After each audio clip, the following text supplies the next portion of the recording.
श्री राधे। श्रीमद्भागवत महापुराण तृतीय स्कंद अथ सप्तदशो अध्याय।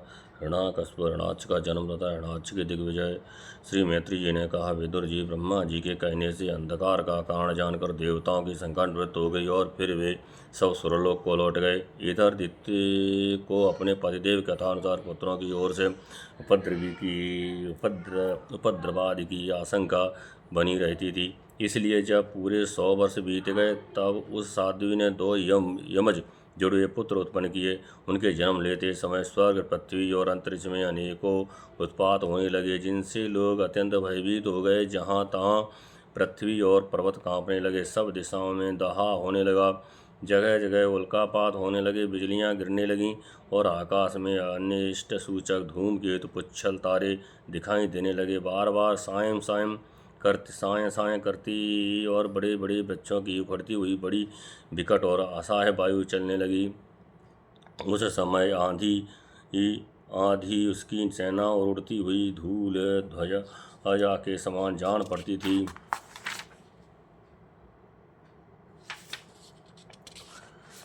बिजली जोर जोर से चमक कर मानो खिलखिला रही थी। घटाओं ने ऐसा सघन रूप धारण किया कि सूर्य, चंद्र आदि ग्रहों के लुप्त हो जाने से आकाश में गहरा अंधेरा छा गया।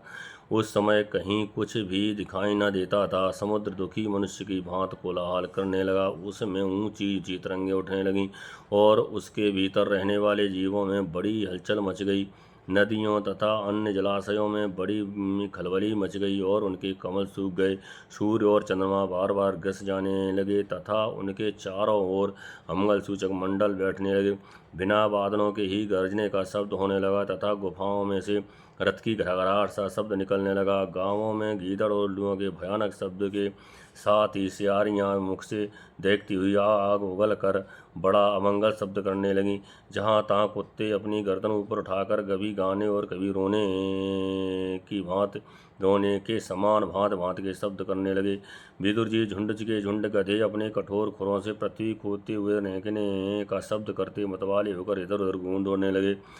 पक्षी गधों के शब्द से डर डर कर रोते चिल्लाते अपने घोंसलों से उड़ने लगे। अपनी खिरकों में बंधे हुए और वन में चरते हुए गाय बैल आदि पशु डर के मारे मलमूत्र त्यागने लगे। गऊएं ऐसी डर गईं कि दूल्हे पर उनके थनों से खून निकलने लगा। बादल पीप की वर्षा करने लगे, देव मूर्तियों की आंखों से आंसू बहने लगे और आंधी के बिना ही वृक्ष उखड़ गिरने लगे। शनि, राहु आदि क्रूर ग्रह प्रबल होकर चंद्र, बृहस्पति आदि सौम्य ग्रहों तथा बहुत से नक्षत्रों को लांघकर वक्र गति से चलने लगे तथा आपस में युद्ध करने लगे। ऐसे ही और भी अनेकों भयंकर उत्पात देकर सनकादि के सिवा और सब जीव भयभीत हो गए तथा उन उत्पादों का मर्म न जानने के कारण उन्होंने यही समझा कि अब संसार प्रलय होने वाला है। ये दोनों आदित्य जन्म के अनंतर शीघ्र ही अपने फौलाद के समान कठोर शरीर से बढ़कर महान पर्वतों के सदृश हो गए तथा उनका पूर्व पराक्रम भी प्रकट हो गया। वे इतने ऊंचे थे कि उनके सुवर्णमय मुकुटों का अग्रभाग स्वर्ग को स्पर्श करता था और उनके विशाल शरीर से सारी दिशाएं आच्छादित हो जाती थीं। उनकी भुजाओं में सोने के बाजूबंद चमचमा रहे थे।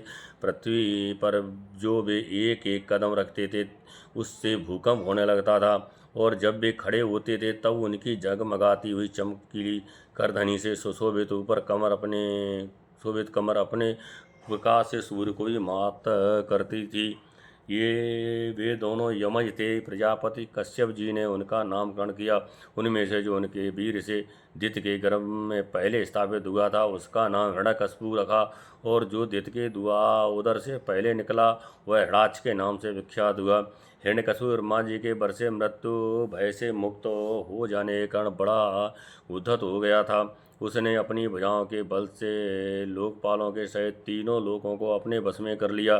वह अपने छोटे भाई हिरण्याक्ष को बहुत चाहता था और वह भी सदा अपने बड़े भाई का प्रिय कार्य करता रहता था। एक दिन वह हिरण्याक्ष हाथ में गदा लिए युद्ध का अवसर ढूंढता हुआ सुरलोक में जहाँ पहुँचा। उसका वेग बड़ा असहाय था। उसके पैरों में सोने के नूपुरों की झनकार हो रही थी। गले में विजय सूचक माला धारण की हुई थी और कंधे पर विशाल गदा रखी हुई थी। उसके मनोबल शारीरिक बल तथा ब्रह्मा जी के वर ने उसे मतवाला कर रखा था, इसलिए वह सर्वथा निरंकुश और निर्भय हो रहा था। उसे देखकर देवता लोग डर के मारे वैसे ही जहाँ तहाँ छिप गए, जैसे गरुड़ के डर से सांप छिप जाते हैं। जब हिरणाक्ष ने देखा कि मेरे तेज के सामने बड़े बड़े गर्वीले इंद्र आदि देवता भी छिप गए हैं, तब उन्हें अपने सामने न देखकर वह बार बार भयंकर गर्जना करने लगा।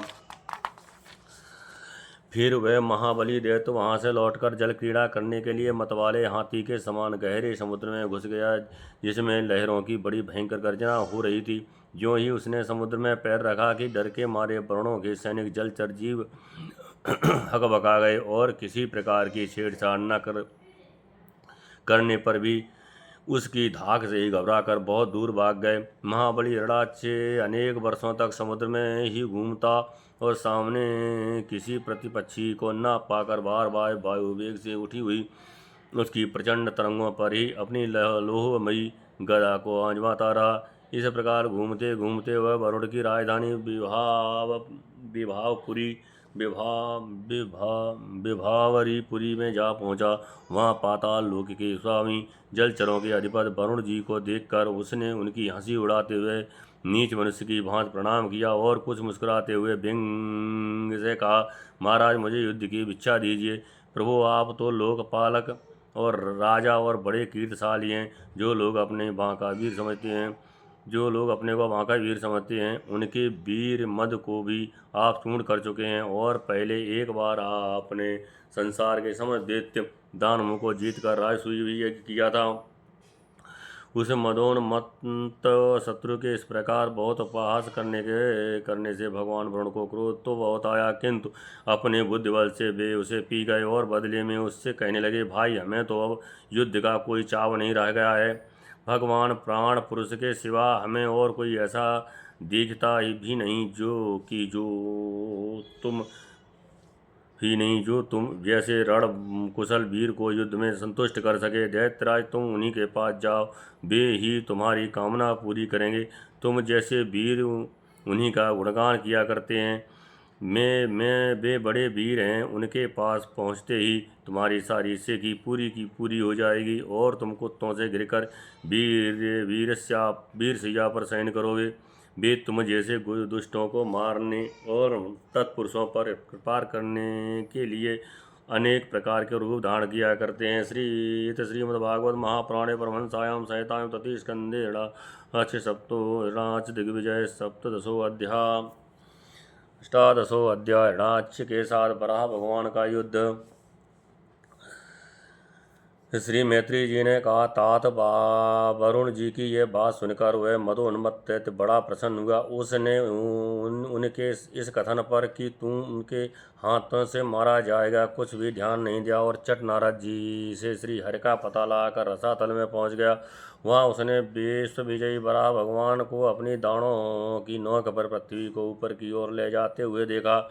वे अपने लाल लाल चमकीले नेत्रों से उसके तेज को हरे लेते थे। उन्हें देखकर वह खिलखिलाकर हंस पड़ा और बोला, अरे ये जंगली पशु यहाँ जल में कहाँ से आया। फिर वराह जी से कहा, अरे ना समझ, इधर आ, इस पृथ्वी को छोड़ दे। इसे विश्व विधाता ब्रह्मा जी ने हम रसातलवासियों के हवाले कर दिया है। रे सुकर रूपधारी सुराधम, मेरे देखते देखते तू इसे लेकर कुशल पूर्वक नहीं जा सकता। तू माया से लुक छिपकर ही दैत्य को जीत लेता और मार डालता है। क्या इसी से हमारे शत्रुओं ने हमारा नाश कराने के लिए तुझे पाला है? मूढ़, तेरा बल तो योग माया ही है और कोई पुरुषार्थ तुझमें थोड़े ही है। आज तुझे समाप्त कर मैं अपने बंधुओं का शोक दूर करूंगा। जब मेरे हाथे छूटी हुई गदा के प्रहार से सिर फट जाने के कारण तू मर जाएगा, तब मेरी आराधना करने वाले जो देवता और ऋषि हैं वे सब भी जड़ कटे हुए वृक्ष की भांति स्वयं ही नष्ट हो जाएंगे। हिरणाक्ष भगवान को दुर्वचन बाणों से छेद जा रहा था, परंतु उन्होंने दांत की नोक पर स्थित पृथ्वी को भयभीत देखकर वह चोट सह ली तथा जल से उसी प्रकार बाहर निकल आए जैसे ग्राह की चोट खाकर हथनी सहित गजराज। जब उसकी चुनौती का कोई उत्तर न देकर वे जल से बाहर आने लगे, तब ग्राह जैसे गज का पीछा करता है उसी प्रकार पीले केश और तीखी दाढ़ों वाले उस दैत्य ने उनका पीछा उनका पीछा किया तथा वज्र के समान कड़क कर वह कहने लगा, तुझे भगवान भागने में लज्जा नहीं आती? सच है, असत पुरुषों के लिए कौन सा काम न करने योग्य है। भगवान ने पृथ्वी को ले जाकर जल के ऊपर व्यवहार योग्य स्थान में स्थित कर दिया और उसमें अपनी धारण शक्ति का संचार किया। उस समय हिरणाक्ष के सामने ही ब्रह्मा जी ने उनकी स्तुति की और देवताओं ने फूल बरसाए। श्री हर ने बड़ी भारी गदा लिए अपने पीछे आ रहे हिरणाक्ष से, जो सोने के आभूषण अद्भुत कवच धारण किए था, तथा अपने कटुवाक्यों से उन्हें निरंतर मर्माहत कर रहा था, अत्यंत क्रोधपूर्वक हंसते हुए कहा।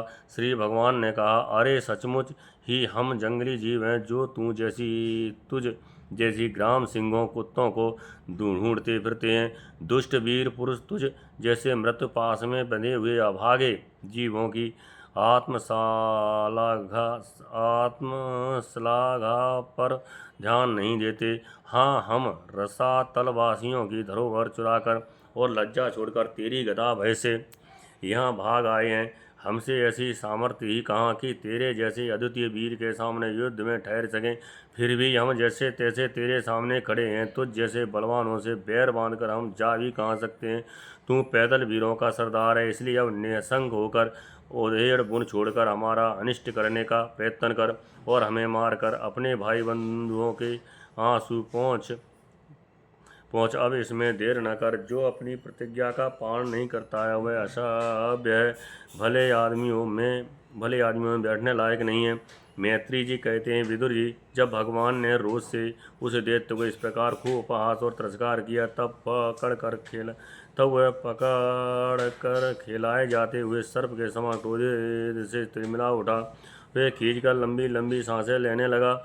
उसकी इंद्रियां क्रोध से क्षुब्ध हो उठी और उस दुष्ट दैत्य ने बड़े वेग से लपक कर भगवान पर गदा का प्रहार किया, किंतु भगवान ने अपनी छाती पर जलाई हुई शत्रु की गदा के प्रकार को कुछ टेढ़े होकर बचा लिया, ठीक वैसे ही जैसे योग सिद्ध पुरुष मृत्यु के आक्रमण से अपने आप को बचा लेते हैं। फिर जब वह क्रोध से होंठ चबाता अपनी गदा लेकर बार बार घुमाने लगा, तब श्रीहरि कुपित होकर बड़े वेग से उसकी ओर झपटे। सौम्य स्वभाव विदुर जी, तब प्रभु ने शत्रु की गदाई वहाँ पर गदा की चोट की, किंतु गदा युद्ध में कुशल हिरणाक्ष ने उसे बीच में ही अपनी गदा पर ले लिया। इस प्रकार श्रीहरि और हिरणाक्ष एक दूसरे को जीतने की इच्छा से अत्यंत क्रुद्ध होकर आपस में अपनी भारी गदाओं से प्रहार करने लगे। उस समय उन दोनों में ही जीतने की होड़ लग गई। दोनों के ही अंग गदाओं की चोटों से घायल हो गए थे। अपने अंगों के घावों से बहने वाले रुद्र की गंध से दोनों का ही क्रोध बढ़ रहा था और वे दोनों ही तरह तरह के पैतरे बदल रहे थे। इस प्रकार गौओं के लिए आपस में लड़ने वाले दो सांडों के समान उन दोनों में एक दूसरे को जीतने की इच्छा से बड़ा भयंकर युद्ध हुआ।